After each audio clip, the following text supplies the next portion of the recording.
thank you all for making time. I think Flo did a great job of sort of introducing the session.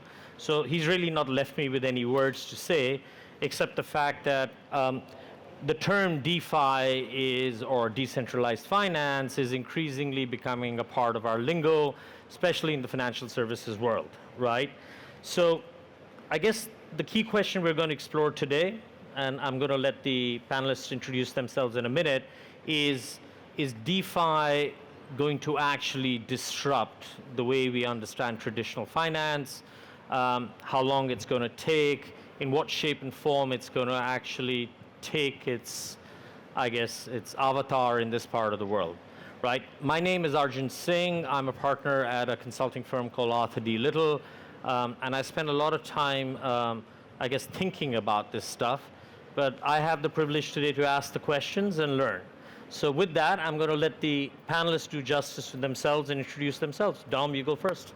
Hi, I'm Dominic Longman. I'm very lucky enough to be the SEO of Binance Abu Dhabi. We've just got our custody license, and I'd love to take this opportunity, if okay, because there were some comments made earlier today. Firstly, to thank our team. They've worked incredibly hard. To thank the regulatory team here, who've also worked incredibly hard, and even our auditors to get us to this point and to get us actually licensed here. And also, not just us, but others who've also worked incredibly hard to get the license. So, I suppose I'll finish it with that. I don't need to say any more. Welcome. Great. My name is Craig Lunn, Chief Operating Officer of MidChain. So we're a fully regulated exchange and custody platform here in the ADGM. We've been operational for about a year and a half now, and really excited to be at the event. Appreciate everyone having us and being a part of the panel. I like the keyword fully regulated. Exactly, and operational. And operational too. Yeah. Arshad. Hello, I'm Arshad Khan. I'm the CEO of VenomX, which was known as Yoshi Markets before. And I would again repeat what Craig said, that we are also a fully regulated exchange and a crypto custodian based in Abu Dhabi global market. And all of us, of course, we know that ADGM was kind of a leader in terms of bringing a fully regulated ecosystem where players like us can come, establish ourselves. And of course, we are very pleased to be here today talking to you all. Before VenomX, I had the opportunity to set up 4 more exchanges. So in the last 25 years, that's what I have done, setting up exchanges, eating, breathing, my life around that. So I'm looking forward to discussing our session with my fellow panelists and the moderator. Thank you very much for coming and listening. So last night I coined you Mr. Exchange. So that's what I'm going to call you for the rest of the session. Now guys, we have a lot of questions to go through. So we're actually going to keep a sort of high pace. But I'm actually very, very keen for you guys to ask questions at the end. So we're going to leave some time for you guys. So as we go through the questions, please save up those and do ask them. I'm going to start with Dom. Dom, clarify DeFi. Where does it exist? And because I sometimes have to search hard, right? And kind of weave in the CeFi into this whole sort of. Okay, so I'm an ex-banker, reformed. DeFi, or let's go, how it exists. What is a blockchain? What's the difference, right? So for TradFi, right, all our banks have their own accounting systems. They all have different records, and they all get out of sync, and then they reconcile, and it costs a lot of money, et cetera, et cetera. What a blockchain fundamentally means is we all have a copy or access to a copy of exactly the same information. So we can remove all of those issues and challenges of everybody looking at different databases. So then if you layer on top smart contracts, which started with Ethereum, and now there's many other blockchain protocols that have smart contract capability, you layer on a trustless environment. And that's what it brings, because now we've all got the same copy of the information. I don't have to trust another party to tell me where XYZ is, which kind of called us layman's a few years back. That means that you can have these smart contracts running in a distributed fashion, which then means that individually we can all be sort of trading with each other, getting access to financial products which wouldn't necessarily have been available via a traditional financial route, and that should all run theoretically in a cheaper, faster, and far more resilient fashion. So that's what DeFi kind of is compared to TradFi, where of course you have to go to a bank or go to a financial institution to access. capability. Where does Don't- DeFi don't- come into all of this? So central finance, so that is what centralized finance is, right? CeFi is what a banking system is, and CeFi, as opposed to us as an exchange, we're an access point to all of that capability. So Arshad, I'm going to jump straight to you. We spoke last night. You obviously believe that there is incredible synergy between DeFi and TradFi. Do you want to bring that to life? Sure. See, as I think Dominic rightly mentioned, there has been some areas where the TradFi was not able to catch up because of, see, these TradFis have been in existence for hundreds of years. Some of them are very, very old financial institutions, and they have been using legacy technology systems that were not able to give them that scalability that a new generation fintech company comes and set up a DeFi platform using the protocols of various different blockchains, using the smart chains and things like that. So the synergy is very important because that's where I think the real business case lies, because till now we have been seeing there has been a more kind of a competitive element between the two verticals. But going forward, there has been a realization that if the synergy is not there, it's not going to really flourish either for the TradFi or DeFi. So that's where I think my 2 cents are that synergy has to be there. Just relate to the blockchain ecosystem. When the blockchains came, no blockchain was talking to each other. There was no interoperability between each other, and that led to a stagnation in the growth or in the scalability or the kind of products that you can build around these blockchains.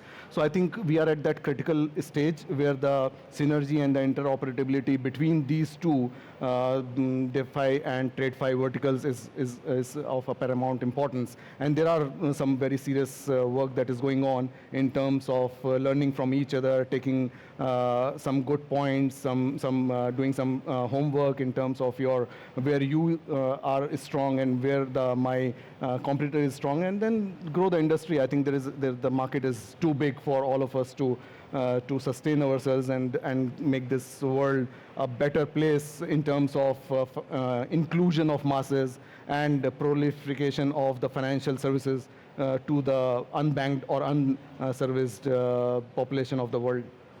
You pulled out the world is a better place and financial services is going to do that.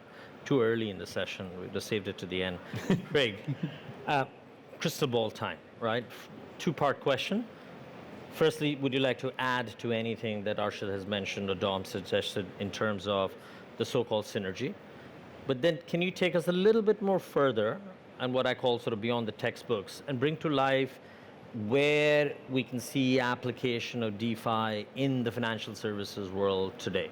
Throw us a couple of use cases. Sure, absolutely. No, I think what you mentioned is exactly right. And I think the application for DeFi, TradFi, and CeFi will coexist, right? I don't think that there will be one or the other application that anyone's trying to push the agenda on that only exists within the ecosystem and globally as well. I think one of the things that we're trying to establish, and Dom as well with Binance and you as well with VenomX, is the transparency and the ability to have individuals, institutions come and interact within the virtual asset space under a regulated, secure environment. And I think that's where, to what you mentioned as well, there's synergies and things that we need to learn from traditional finance, right, that apply also into the ecosystem of virtual assets. And that comes through the standard things that traditional finance has done and gotten right over time, which is risk management tools, right? Transparency, proper audits when you're dealing with client assets. And so I think the synergies will continue. I think it will coexist in my opinion. And I certainly don't have a crystal ball, or I think I wouldn't be working anymore. So. Good. Great. So Dom, let me ask a question. My hypothesis, right, in the near term, traditional finance will dominate decentralized finance, right? Correct me if I'm wrong. If that is the case, and the reason being that I think it suits the incumbents, at least for the time being, right? Is that going to stifle the growth of DeFi and actually empower the banks even more? No, I mean, firstly, simple maths, right? We make an awful amount of noise for a market that's still right now under $1 trillion, compared to TradFi, CeFi, however you call it, which is, absolutely trillions and trillions, depending across different markets and asset classes. So they've been dominating now.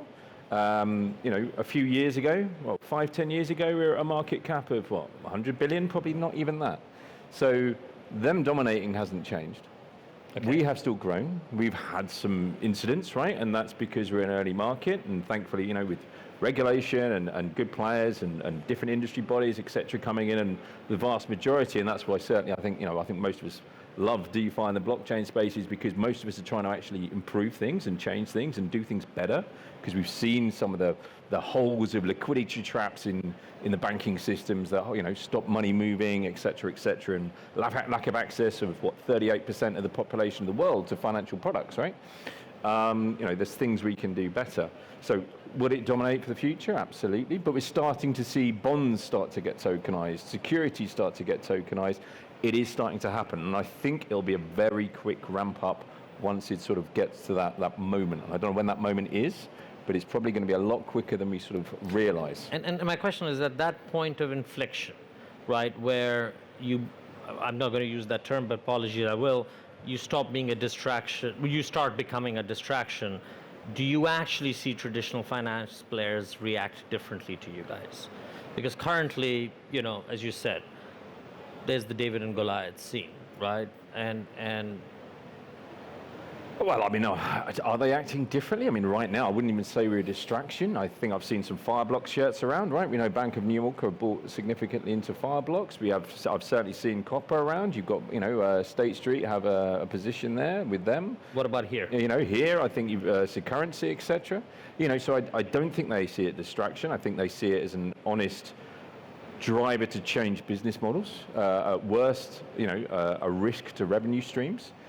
So I do believe actually they really do now see us as part challenge and part opportunity to do things differently. Do you gentlemen agree? I would just like to add one statistics here. So let's say the DeFi, the current market capitalization, although we have gone through a lot of ups and downs in the last few months, let's take a ballpark figure of around $200 billion, which is like a value logged or the market cap of DeFi platform business models. Compare that with the market capitalization of the traditional banking sector. It's not even 1% of that. Yeah. So I think it's going to be a very, very long road to reach to those levels. And I think right now disruption is the more factor that is making the traditional finance industry to jump in and start adopting the technical innovations to keep the customers sticking with them. Yeah, no, and I completely agree. Even though compared to traditional finance, we are small in the grand scheme of things, right? But I think in reality, we're getting big enough where traditional finance is paying attention, right? And they are understanding that you do not want to be left behind 10, 20 years from now. So I don't think it's a contentious thing. I haven't seen that, but it's more of a how do we bridge those gaps? Who do we partner with?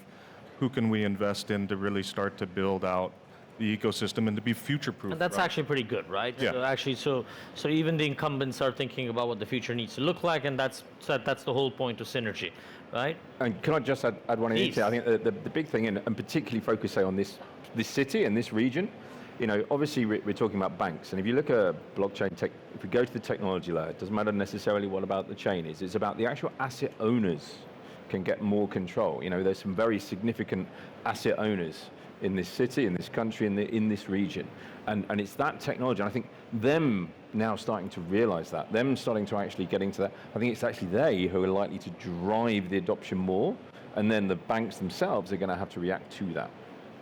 Okay. I'm going to go a little bit, so Craig, with you, CeFi, just help me, and this is actually a question which I kind of wove into the discussion, because, so DeFi is a core value in the whole sort of crypto story, right? But it typically has a steep learning curve, at least for common people like me, it does, right? On the other hand, CeFi is easier and more familiar, especially from a point of entry. So draw out the differences between CeFi and DeFi for the crowd and myself. Yeah, I think, if you look at the main differences, obviously DeFi applications, and it depends how we define it, right? Dom and I have had quite a few conversations that most of the DeFi applications are DeFi in name only. Yep. Right? And there actually is centralization behind it. But if you look at the key differences, in a CeFi platform, you have people like us that you can contact, right? I don't know that the bar to enter, let's say, necessarily a CeFi platform is easier than a DeFi application, right? And oftentimes, less information is required, but you're right in the sense that it puts the onus on you and only you to be able to interact with that protocol or that application. Whereas, if you wanted to get into the market, how do I custodize my assets? You have a player that's running a centralized platform, such as ourselves, that you have trust in, which is the whole point of DeFi in the first place, was to make it trustless, right? So that's where it comes back to. If you are centralizing or you're getting into the CeFi space as an end user, you got to make sure who you're dealing with and who you're going through. So I think those are the main differences. It's the human element in simple terms. Okay. Thanks, and I guess, I don't know if that answers the question to all of you guys. If it doesn't, save the question up. I'll come to you, Arshad. We'll come back, we'll get away from the theory a little bit, come into sort of the real use cases. I'll go back to your first statement. You believe there's incredible synergy, or there's synergy between traditional finance and DeFi. Give us some use cases that you're seeing play out here. So some of the use cases are like day-to-day usage of financial services. Like as an individual, what we do, we pay for buying some grocery, we send money back home. So these are some of the use cases that has already been tested and also being run on in live operations by using the DeFi for remittance businesses or even for the payments businesses. So the whole objective of blockchain and crypto was to take out the intermediary layer, so that there is a peer-to-peer transactions in a very safe environment, and everything is on a blockchain, so it's all immutable and things like that. So using this, we are already seeing the usage of DeFi in these kind of use cases. There has been certain, as I am a proponent of having a bigger synergy between DeFi and TradFi, because all of us, let's be honest, we come from TradFi. We have spent more time with TradFi than with what we are doing now. So we believe that for the future growth, TradFi and DeFi has to come out with a bigger synergy. And we see a good example in terms of when you hear the names of like JP Morgan or Standard Chartered Bank, that they are testing the waters. Like recently, JP Morgan did a DeFi app, a product with Algorand blockchain in terms of settlements of cross-border transactions. Similarly, we had some instances from similar kind of banks like Lloyds Bank and the likes, that they were also doing inter-settlement banks transactions using these kind of technologies. So these are some of the use cases that have started coming out, and which is kind of poking the other giants who have been sitting on the fence till now, that please come join the party or you will be left alone. Tom, I'm going to come back to you. 3 scenarios, pick one, help me with it. So how does DeFi assist TradFi or TradFi mitigate geopolitical risk? One option. Secondly, how does it give broader access to financial inclusion? I think I should partially cover that with the cross-border side. And the final one, which is my favorite, which is how does DeFi reduce the risk of scenarios such as the FTX drama which just happened, what's still unfolding? Pick one. Oh, go on, let's pick the last one. If you look at what DeFi is, and we'll get slightly more technical here, right? So, does DeFi exist? Lots of times no, and Craig and I, and we've chatted about this, right? Lots of people use that term, but there is absolutely protocols out there that have been brilliant. If you look at Maker, if you look at Aave, look at other ones that have allowed, what it really means is me as the asset owner can use my asset to earn some yield, earn some return, and go direct to the other party who's actually going to use that asset. And they're providing the protocol, the framework, and the smart contract that controls all of that. Now, below that, you've got the blockchains themselves. Now, I think we'd all probably say Bitcoin is the most decentralized one. And what we're saying here is the amount of nodes, the amount of copies of that same database. Ethereum, which Maker and Aave all started off on, right now is not particularly decentralized. It's going through a change. It started off as proof of work. It's now moved to a proof of stake, which means if you own some ETH, you can be part of that protocol. So right now there's a few nodes running. You know, I think CZ mentioned this morning, we've got 25, 26, we're trying to get to 41 nodes or copies of that blockchain. I'd argue we need a lot more in the future for this to grow, to cover trillions of dollars. But going back to the point, what that means is you have all of us looking at the same data information. We have no one center who's actually taking control of your asset and doing something with it you haven't agreed to, because that's controlled by the smart contract, and as long as it's on a decentralized blockchain, that contract can't be changed. If it was on a centralized network, just like code that's being run by a bank or anyone right now, that could be changed. Not necessarily nefariously, some people, you make a mistake with code, but that's how it can protect from that environment happening again, because again, it's spread across multiple entities. So, Craig, very quickly, all this drama happening with CeFi, I'm assuming makes a stronger case for DeFi adoption. Yes? Yeah, I No? mean, absolutely, and I think it makes a strong case for regulation as well. And just speaking from experience, I've worked in platforms that were startups that weren't regulated, right? And the DNA of that type of company is completely different than the DNA when you're regulated as a business, right? There's certain policies, procedures, reconciliations, day-to-day, tasks that have to be performed to make sure that you're operating in a fair and orderly manner and in a sound manner, because you're dealing with user assets. Where on the unregulated basis, it's get users. How do we tweak the mobile app? How do we do this? And that's right, we are dealing with user assets, and we got to make sure that they balance. So I think there's a strong case for regulation, and there's always going to be a strong case for, I don't even want to touch DeFi as an end user, right? There's going to be people, CeFi as an end user, there's going to be people out there that just want to operate on pure DeFi and not have any type of centralization. So time will tell, but I think it's a strong use case for regulation and So I've got one final question for all three of you before I open it up, right? So what's clear to, a lame person like me is as follows, right? It's capturing the imagination of the wider financial services sector, including the people who are deeply embedded and in love with traditional finance. There's a substantial amount of capital following the whole DeFi movement. There's a lot of talent going into it, and I'm a firm believer that wherever talent goes, possibly success lies in the future, right? And technology in terms of third generation blockchain technology coming around, which has questioned the ability of DeFi to scale, is getting answered, right? So all that is correct. I hope I get tick marks on those four. So now here's the hard question. How long before we see widespread DeFi adoption, and how long in this region? And I have to get an answer out of you. You can be a bit broad. I should go first. In my opinion, it's going to take some time, especially when we hit these kind of waves and the market gets choppy. Like I have so many banking friends in the banking industry, they come to a point that they start believing in all these things, and then suddenly some FTX kind of episode happens. One step forward, and three steps back. 3 steps back. But again, this is not leading to a situation where they completely give up, which used to be the case before. They still have the faith and confidence in this thing. But it's going to really take time to get this confidence to a point where they start using it as a business case in their own institutions.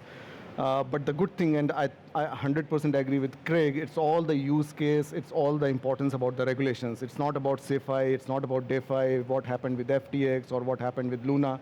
It was all because that there were no proper regulations in place. So you're saying regulation moves, we move faster. Is that what I'm hearing? So regulations is going to flatten these things out. We have seen that the volatility of most of the top coins have been narrowing down, which has been the serious problem in this industry, and that was one of the factors that many financial institutions were shying away from this market. I think all these things will fall in place once we operate as a fully regulated entities with proper corporate governance in place, proper risk management in place, and managed by professional management team. So I think that's the most important part of it. And then we will see whether it's a CeFi or DeFi, all will exist with their own brownie points, and they will be bringing the next level of change in the financial services. So Craig, we're here, right? We're talking about this topic. There's got to be a good reason for it, right? If it's 5 years in the future, well, some of us might be out, retired in Tuscany, but how long? Do you have a view? No, I know all those things, right? So there's a Yeah. lot moving in your direction. A couple of things are maybe not there, but it seems like they will. Is it nearly there?